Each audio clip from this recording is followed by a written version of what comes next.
नमस्कार बच्चों, स्वागत है एक बार फिर आपका एसजे कोचिंग सेंटर में।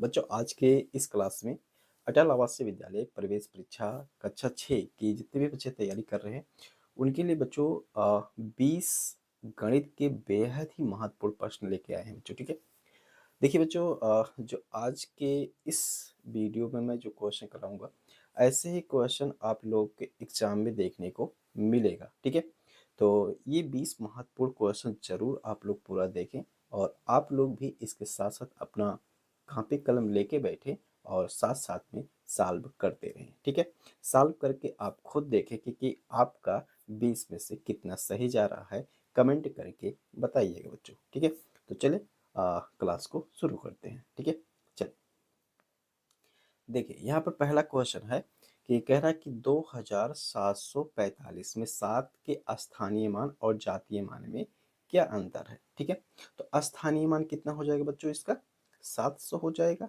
ठीक है, और जातीय मान कितना हो जाएगा, 7 हो जाएगा। तो इसको घटाएंगे तो कितना आएगा, यहाँ पर 3 और यहाँ पर 9 और यहाँ पर 6 आ जाएगा, 693। तो देख सकते हैं यहाँ पर कौन सा सही है, बी वाला ऑप्शन सही है।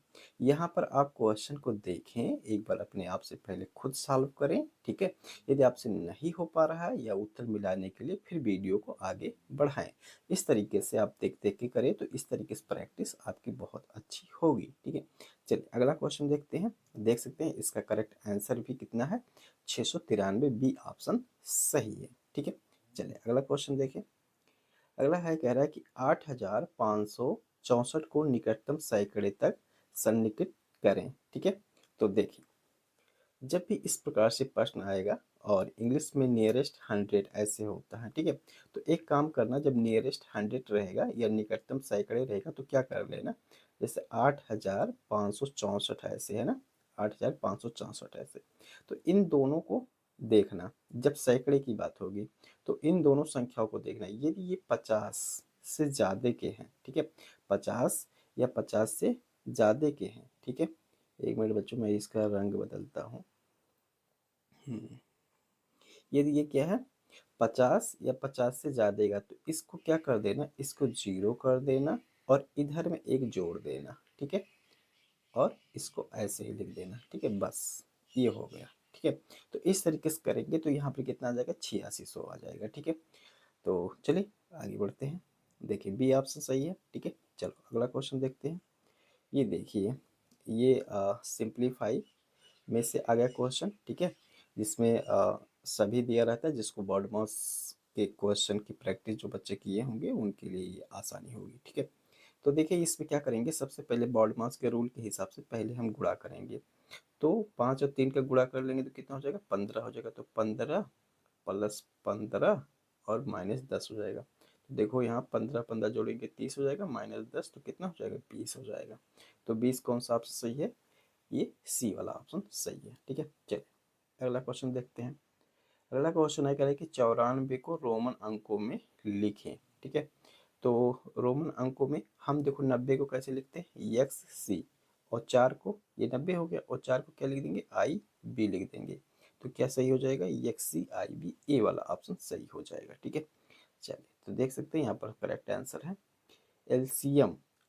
एलसीएम एंड एचसीएफ का क्वेश्चन है ये। ठीक है, तो 12 और 18 का महत्तम समापवर्तक एचसीएफ क्या होगा। ठीक है, तो इसके दो मेथड होते हैं निकालने के लिए, या तो आप गुणनखंड विधि से निकाल लो या तो आप भाग विधि से निकाल लो। तो मैं यहाँ पर भाग विधि से बताता हूँ। देखो क्या करेंगे, 18 में 12 से करेंगे भाग, तो 12 एक में 12 हो जाएगा, यहाँ पर 6 बचेगा। फिर इसको ऐसे कर लेते हैं तो 6 दूना 12 हो जाता है। ठीक है, तो यहाँ पर कितना आ जाएगा, इसका यहाँ सी 6 आ जाएगा। तो ये बी वाला ऑप्शन सही हो जाएगा। ठीक है, चलिए अगला क्वेश्चन देखते हैं। अगला क्वेश्चन फ्रैक्शन से है। ठीक है, अगला क्वेश्चन फ्रैक्शन से है। तो देखिए 3/5 को प्रतिशत में बदलें, तो क्या करेंगे, देखो 3/5 है, प्रतिशत में बदलने के लिए 100% से गुणा कर देते हैं। अब देखो तो ये कितना हो जाएगा, ये कट गया। ठीक है, तो 20 तिया 60 हो जाएगा, 60%। ठीक है, तो 60% ये सी वाला ऑप्शन सही है। ठीक है, चलो देखो यहाँ पर सी सही भी है। अगला क्वेश्चन देखिए, 0.75 को सरल सरलतम भिन्न के रूप में लिखें। ठीक है, तो क्या कर लेना, जैसे 0.75 दिया है ना, इसको बटे में 1 लिख लो, और यहाँ पर देखो क्या करना, जैसे दशमलव के बाद 2 अंक है ना, तो 100 से गुणा कर लो। ठीक है, तो 100 से ऊपर नीचे गुणा कर देंगे तो ये कितना हो जाएगा, 75/100 हो जाएगा ना, 75/100 हो जाएगा। अब इसको 25 से भागो तो 25 तिया 75 और 25 चौके 100 होता है। तो इसको सरलतम रूप में कर लेंगे तो 3/4 जो हो जाएगा। तो इसका सरलतम भिन्न जो आ जाएगा 3/4 आ जाएगा, अर्थात ये ऑप्शन सही हो जाएगा। ठीक है, चलिए बच्चों अगले क्वेश्चन तक बढ़ते हैं। मैं उम्मीद करता हूँ कि आप लोग को ज़रूर अच्छे से ये समझ में आ रहा होगा, और आप लोग भी मज़े करके ये क्वेश्चन लगा रहे होंगे। ठीक है, आप लोग को भी मज़ा आ रहा होगा लगाने में। जिन बच्चों को मैथ आता है उनको तो बहुत ही आसान लग रहा होगा ये। ठीक है, जिनको थोड़ा सा मैथ में कमज़ोर है उनको थोड़ा सा दिक्कत लग रहा होगा, लेकिन सबको आ जाएगा, कोई बात नहीं है। ठीक है, बस देखते रहो, प्रैक्टिस करते रहो। चलो, इसके बाद देखिए, क्रय मूल्य और विक्रय मूल्य दिया गया है, इसमें लाभ प्रतिशत बताना है। तो सबसे पहले लाभ निकाल लो। लाभ कैसे निकाला जाता है, विक्रय मूल्य माइनस क्रय मूल्य। तो इसमें क्या है, ये 600 है, ये 500, तो कितना आ जाएगा, लाभ 100 आ जाएगा। लाभ प्रतिशत निकालने के लिए क्या करेंगे, लाभ प्रतिशत, ठीक है, निकालने के लिए लाभ को ऊपर लिखते हैं और बटे क्रय मूल्य लिख लेते हैं और गुणे 100% से गुणा कर देते हैं। ठीक है, चलिए मैं इसको मिटा के फिर से करता हूँ।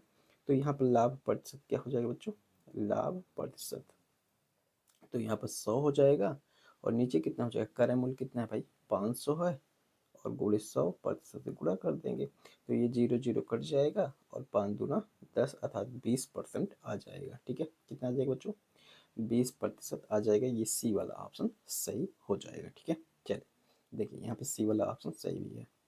चलिए इसके बाद है कि कह रहा है कि 1000 पर 2 वर्ष के लिए 5% वार्षिक दर से साधारण ब्याज ज्ञात करो। ठीक है, तो साधारण ब्याज को आपका फार्मूला आना चाहिए। ठीक है, साधारण ब्याज का फार्मूला याद होना चाहिए। एस आई इक्वल टू होता है P into R into T बट्टे 100 होता है। ठीक है, चलिए तो ये इसमें देख लेते हैं। जो पी है अर्थात प्रिंसिपल मनी कितना है, वो 1000 है।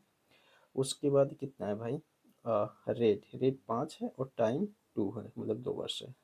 100 से कर देंगे भाग, तो ये 0 0 कट जाएगा, 2 0, तो कितना बचेगा, 5 दूना 10 और 10 दही 100 हो जाएगा।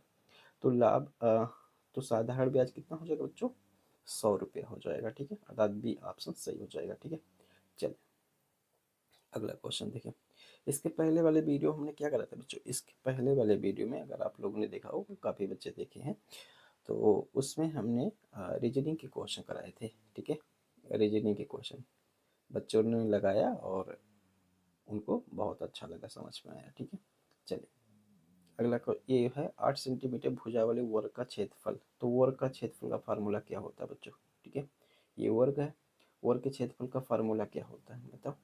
तो ये क्या होता है, भुजा का स्क्वायर होता है ना। तो भुजा का स्क्वायर अर्थात क्या हो जाएगा, 8, यहाँ पर जो भुजा दिया गया 8 8 दिया गया है, तो 8 का 64, और इसका जो ये है ये सेंटीमीटर स्क्वायर हो जाएगा, तो 64 सेंटीमीटर स्क्वायर, अर्थात बी वाला ऑप्शन सही मिल गया। ठीक है, चलिए देखिए यहाँ पे बी सही भी है। चलो अगला क्वेश्चन देखो, कह रहे 36 किलोमीटर प्रति, बहुत ज़बरदस्त क्वेश्चन है। ठीक है, देखो क्या कर लेना, जब भी किलोमीटर को मीटर पर सेकंड में बदलने के लिए आएगा, इसको ध्यान कर लीजिए, लिख लीजिए। किलोमीटर को मीटर पर सेकंड में बदलने के लिए जब भी आएगा तो एक काम करना, 5/18 से गुणा कर देना। जो संख्या दी रहेगी उसको 5/18 से गुणा कर देना। अब देखो इसको काटेंगे, 8 18 क्रम 18, 18 दूना 36, तो ये कितना हो जाएगा, 10 मीटर पर सेकेंड हो जाएगा। ठीक है, तो इसका कौन सा सही भाई, ये देखिए ए वाला ऑप्शन सही है। ठीक है, चलो अगला देखते हैं, 10 मीटर पर सेकंड, बहुत सही। इसके बाद है त्रिभुज के सभी कोणों का योग क्या होता है। कोई त्रिभुज है, इसके सभी कोणों का योग, अंतः कोणों का योग जो होता है कितना होता है, 180 अंश होता है। तो ये बी वाला ऑप्शन सही है। ठीक है, चलो बच्चों अगला क्वेश्चन देखते हैं। कह रहा है कि यदि 12 पेनों का मूल्य 60 रुपया है तो 5 पेनों का मूल्य क्या होगा। ठीक है, देखो 12 पेन का मूल्य कितना रुपया है बच्चों, 60 रुपया है। तो एक पेन का मूल्य कितना होगा, पहले ये तो पता कर लो। तो 60 में 12 से कर देंगे भाग, तो 12×5 = 60 हो जाएगा। तो अर्थात यहाँ पर एक पेन का जो मूल्य हो जाएगा वो 5 रुपया हो जाएगा। तो 5 पेन का मूल्य क्या होगा, 5 गुणे 5 अर्थात 25 रुपये हो जाएगा। ठीक है, तो इसका कौन सा सही हो जाएगा बच्चों?